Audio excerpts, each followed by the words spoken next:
Hey everybody, Glenn Hausman here for the No Vacancy Podcast, coming at you again on the show floor at AhoaCon 21. Really super exciting to be over here. The energy is a buzz, and we're seeing more people than ever coming here that haven't been here before. And one of the people that hasn't been here before is Mr. Sanjay Nagalia of IDeaS. He's the co-founder of it. Sanjay, so great to see you, sir.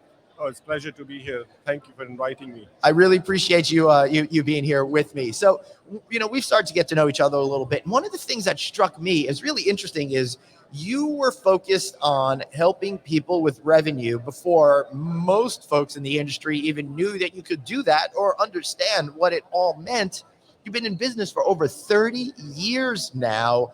How did you get to understand that this was going to be something in the future that was going to be so important? And before you answer that, let me just add, when you started this company, like the internet, was basically not really there. Everything that we thought the whole world was completely different.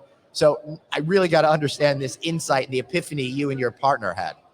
Yes, so it goes a long way. When you're absolutely right. When I came over to study in this country, the internet was there, but it was just being used by a few universities. So it was an experimental project funded by DARPA. And so we were used to it, but internet really took off in late 90s. So let's just explain what DARPA is for people that don't understand. That's a government organization that puts money into innovations and stuff, correct? Research, defense. I don't know the full form. It's defense. It's a defense agency. Right. So initially, when I did my undergraduate in computer science and robotics, at that time, artificial intelligence in early 80s or 80s was very, very hot. Huge amount of money going into funding of artificial intelligence. Everybody believed that we can create a general purpose thinking robot just like human beings. Well, if you're doing general purpose thinking just like human beings, it's not going to be so smart. You actually want to be smarter than human beings. But it's amazing that you were focused on this so many years ago. So when you were on the onset doing this, I guess you truly believed that this was going to be the future? Yeah, not me. The whole academic community, research community believed that we can create a self-thinking robot equal to a human being. But within 10 years, people realized that if it happens, it'll be way, way far into the future. And the whole funding suddenly dried up. But we felt that even though we could not do general purpose computer, but the same concepts can be applied to a very specific narrow domain. And computers can be used to totally automate decision making, which is extremely tactical. And computers can do a lot better and more efficiently because humans, any minute a human spends on something costs a lot of money. So they need to be wise on where do they invest their time and whether that time will return the investment. However, with computers, they are cheap, and if they can be programmed correctly with artificial intelligence and machine learning, they can do those tasks at a much cheaper price point than the human time. And I'd like to take a moment to explain machine learning for people that don't really understand that. That's the notion of machines becoming smarter and smarter over time and getting better at what they do by the more data they have. And the way that I like to look at it, so people understand, Sanjay, is like your Netflix queue or Amazon, where they make suggestions to you. So the more it knows, the more accurate it becomes. And that's kind of what you guys have been focusing on for a while. For all 30 years. We started with the artificial intelligence machine learning 30 years ago. It's so crazy that you were doing it so long ago. That's really blowing me away. But then the internet came into being, and we saw the hotel companies put up brochures online, and there's a whole notion of if you put a credit card on there, you were going to get scammed, and the whole thing. Now online is the safest place to do transactions. But as that starts coming in, you were also ahead in what we now colloquially call the cloud, and you guys really started to focus on that. I think back to something like 2001 when you became a SaaS product? 2004. 2004? Yeah, initially when we delivered our solutions at the hotels, it was at a hotel. We had to send an installer out there, and then if upgrades happened, we had to again send an installers. In 2004, we realized that if we could do it on the cloud, which was at that point not at AWS and did not exist, so it was a private cloud, which in a data center, and suddenly the whole business model changed, where because we did not have to install anything at a hotel site, hotels could access it through the web, and we pulled data from the hotels into our data centers, and we never looked back again. Right. That's amazing that you had a private cloud. I never heard of something like that before until the modern era. And again, it just shows that you're thinking 10, 15, 20 years ahead of what everybody else was thinking about. So before we start getting into a little bit more and more, we are here at AhoaCon 21. I've never seen you folks here before. What is it that made you want to come join this particular community? Yeah, so I mean, there is some commonality between IDeaS and AHOA. Both of them were founded in 1989. Yes. And before we started IDeaS, my first job was at Bell Labs in a part of AT&T at that time in New Jersey, and I know many people who lived, my countrymen who lived in Hoboken, New Jersey. Right. And they were the first. Did you know Frank Sinatra? No, I did not.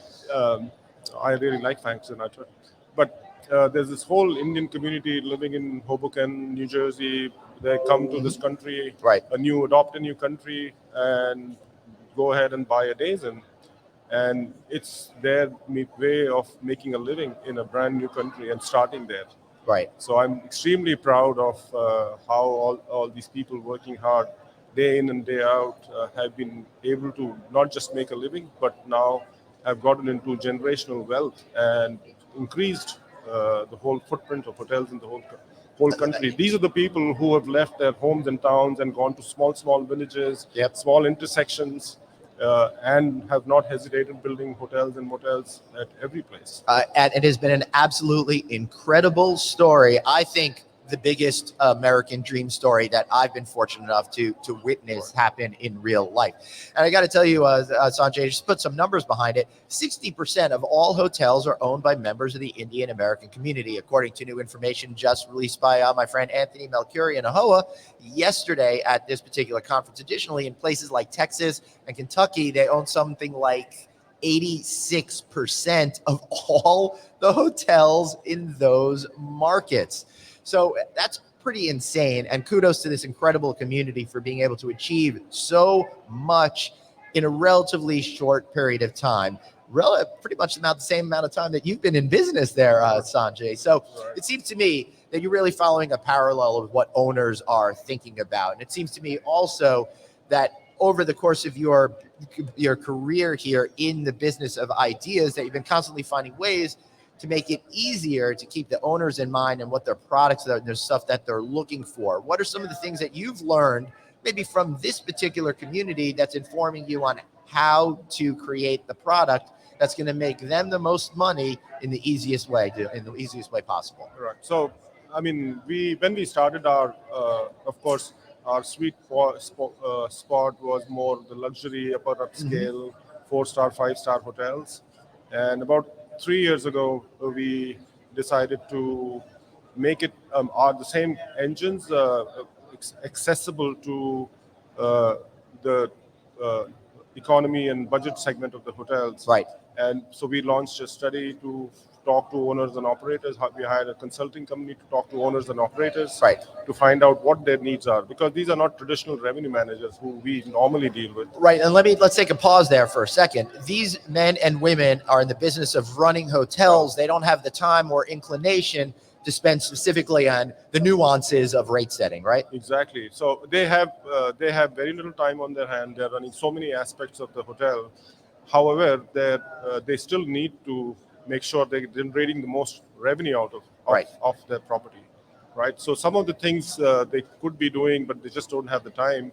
A solution like ours would automate all those activities and give them the revenue that the hotel can deserve, and even more than they would otherwise be able to do. So right. So it sounds to me, Sanjay, that it's a matter of trusting the data. One of the problems that I see with too many hoteliers is they go ahead and they spend time and effort and energy to invest in a solution that'll help them price the best that they possibly can, and then they don't follow what the advice is given in certain instances. So tell me a little bit more about the automation and how it gives owners confidence to rely in the decisions that your system at IDeaS is suggesting. Yeah, so the key item has to be that we create a solution that doesn't really require a hotel to do more and more work. Right. We need to create a solution that takes away work from the owner and operators, because they have so many other things to do, and obviously they need to be able to use a system which will actually deliver them the value without having them to do a huge amount of work. So we have been doing research for 30 years. When we started, we had 20 PhDs in our company. We started the airlines. Yeah, we started the airline revenue management. So airlines invented revenue management, but we have created the category of revenue management for hotels. We started So does this mean, Sanjay, you're to blame for when I go check a price on a flight and then come back 20 minutes later and it's more expensive?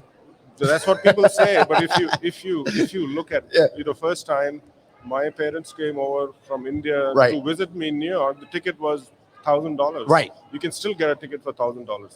Yes. So it's pretty incredible. As a matter of fact, actually, the inflation, cars have gone 5 times, everything has gone, cigarettes have gone 10 times, 20 times, but airline prices are still where they were 30 years ago. And that's absolutely true. And I get really frustrated when people complain about all of those pricings on there, because it is a pretty good deal, and to be able to fly all the way across the country, like for $500 round trip, seems like a pretty good steal to me and makes a lot of sense. But the whole thing is we got to make sure that hotel owners are maximizing their opportunities that are out there. And there are too many folks that are sitting on the sidelines for whatever reason, and they're not investing in smart revenue management tools, such as what you're doing at IDeaS. What would you tell owners and operators that are sitting on the fence because maybe they don't quite understand or trust technology?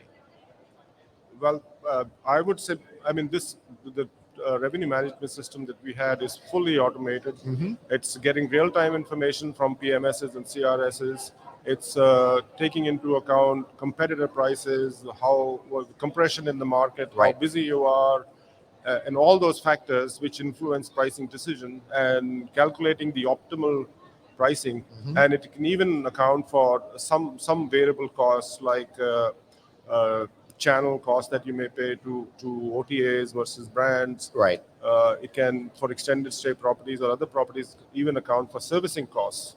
But interesting. So we are not only just increasing revenue, we help account for the cost that you incur at times to give you overall profitability. So that's interesting. So you're really looking at a whole 360 thing. So it makes me wonder, how do you see revenue management powering connected commercial organization, for example? Yes. So we start with pricing, length of stay controls and overbooking, but going forward, if you really see the hotels can spend fair amount of money getting their correct position in Expedia, so whole marketing automation side of things that influences revenue at a hotel, at the source of revenue, and what they can do. Manually doing things like that is virtually impossible. It's you just cannot justify the ROI of tweaking promotion on a regular basis. But a solution like ours, which is basically connected with the real-time activity happening, bookings and pricing, can also be enhanced to contribute in marketing automation and help the hoteliers in positioning, obtaining the right positioning on OTAs and bidding for the right clicks. Yeah, and the thing is, when it comes to machine learning, the computers can process information so much more that a human being, probably in a year, couldn't be able to do what your system suggests and tells them to do in probably at moments. Of course, I'm exaggerating a little bit, but yeah, I've tried myself to say, let me let me calculate a length of stay control that will maximize my revenue. Yep. I would spend 15 hours. I would calculate for one day, and the computer will do it in a few seconds. Wow. So it's definitely not worth for me to I hear you can do like a million calculations a minute or something like that, right? Yes, it's definitely not worth for humans to spend time calculating what's the right length of stay control. No, what humans should be doing, Sanjay, is kind of what we alluded to earlier: running their businesses, taking care of their guests, making sure that they are setting the stage for success in that way. And we are definitely headed into a world of automation, and companies like yours have been at the head of that renaissance that we're seeing right now. And finally, I'm starting to see a lot of hoteliers understand, adapt, and adopt new technologies that are out there. So today you've got great stuff, but I'll tell you, when we started this interview, it amazed me how you are seeing things over the horizon. But before we get to that, what are you thinking right now in terms of new products and offerings to help empower hoteliers to be more successful? So we are not just doing revenue management system. We are also have endeavoring into what it takes to forecast and plan. So we have a product called Ref Plan, where hoteliers can build their forecasts and plans for several years, and that's becoming more necessary in the very uncertain world, because you have a lot of what if scenarios. Suppose this is what the economy does, so you build an aggressive plan, a medium plan, and a very low ball plan, and you can do it very quickly because you don't have to use Excel worksheets. All the data comes into our system, and you can maintain those plans. We also have a reporting solution which provides a lot of insights into your businesses and mix and where it's going. It's called Optics. So we are trying to be a complete platform that will provide all the tools necessary to increase and maximize your revenue. And what about like channel optimization, for example? Because I may think that it's important for me to utilize XYZ third-party provider, but the truth and the data might say, oops, you're making a mistake. You should probably be focusing more on this, that, and the other type of business driver. Is that accurate? And how does it play out in what you're doing?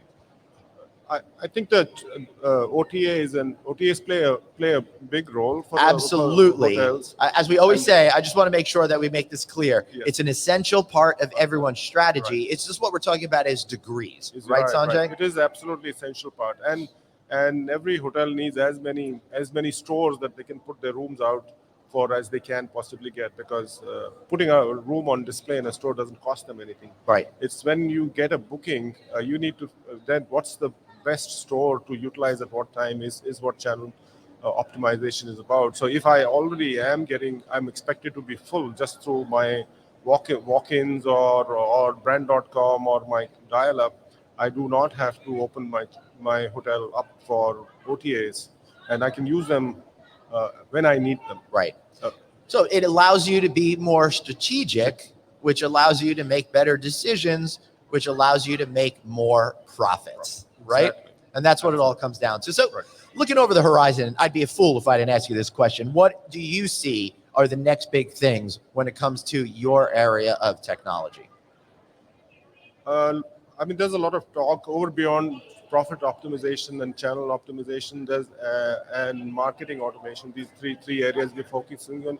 There is a lot of other talk of personalization and pricing, and how if you have personalized offers to people who are looking for experiences, overall it will generate more efficiency and better revenue efficiency for the hotels. Right. So what you're really talking about is agile rates, and that whole notion of being able to understand each individual customer, what they seek at a specific time on any specific day for a particular type of hotel product, and then offering them up results that'll lead to a higher buy-in rate, because that pricing is based on all of that information you understand about that individual. So we understand what they really need and care for, and price that, and whatever flexibility, some things they don't care for, that gives us the hotel the flexibility to manage the inventory appropriately. So overall, you have better customer satisfaction and more revenue generation for the hotel. Well, I'd really like to see that actually happen in real life, because we've been talking about this as an industry, I think, for as long as you've been in business over here. And it's been very complicated for hoteliers to take the stuff that they know and turning it into those actionable insights that result in higher profitability. But now you say technology is at that point where we could unify all this together. Yes. Right. And also there is a momentum at the moment. So I see a momentum building within the brands, and which have to be kind of leaders here, that this may become a reality. So there has been a talk for quite a while. Right. But I think it's coming closer to the horizon. Right. Before we wrap up, what are your impressions of the overall event here at AHOA? Are you meeting a lot of people? Are you making a lot of friends, getting the word out that you're here? Yeah, I really have enjoyed my time greatly over here. I feel extremely proud that where I'm part of the country and all my countrymen have been able to do and achieve here. Yep. Right. So just seeing the people around and the second generation of Indians here doing so well makes me feel proud, and I really like it. That's awesome. I love that you feel proud of the community. This community has done so much and achieved so much in such a short period of time. Again, it's an honor to just be able to watch all of this that's happening. Any final thoughts, anything that we might have missed before we learn how to get in touch with you? No, I just wanted to say thank you to AHOA for welcoming IDeaS as well, and we are happy to be Platinum sponsors this year and hope to continue into the future and meet more and more people. Excellent. So how do we find you? How do we learn more about you? Well, we are at www.ideas.com. Excellent. Easy enough, Sanjay. Easy enough. All right. And of course, if you reach out to them, tell them No Vacancy sent you. And you're going to do yourself a favor, because this is really all a period of time now where you need to maximize all of your income. Focus on what you're good at. Let the computers take over the rest. Talk to Sanjay and the team over there at IDeaS and find more success in your life. I want to thank you for being here. Sanjay, thank you for being here on a very special episode of No Vacancy. We'll see you again next time. And remember, you've got one life, so blaze on, and we'll see you next time. Thank you, Glenn, for having me. Thank you.